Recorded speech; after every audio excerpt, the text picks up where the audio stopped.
Termino sa mga barangay official ginaduso nga iga-extend. Pila ka residente may magkatuhay nga opinyon. Ini ang gintutukan ni Zen Kilantang Sasa.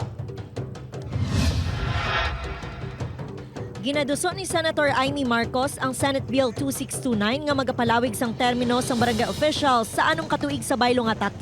Base sa hagna, ang mga elected barangay official ang magaserbe sang hindi magsobra sa duha ka consecutive terms sa pareho nga posisyon. Definitely, 3 years is impossible. The second year, may alam kang konti, mag-umpisa ka ng project, kung makahanap ka ng pera.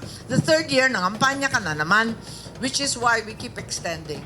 Ang pila ka barangay officials pabor nga ma-extend ang ila pagserbisyo sa barangay. Pinaagi sini mahatagan sila sang tion nga mapatuman ang mga plano.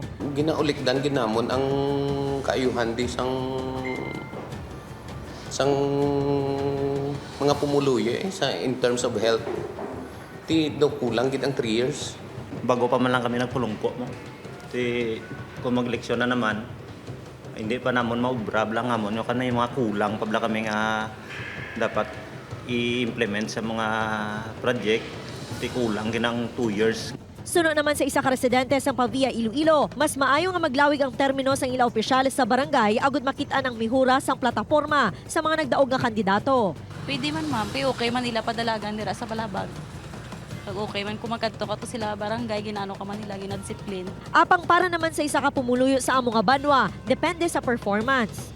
Pabor ko basta maayo lang patakaran blasing atong bagong mga kapitan ta.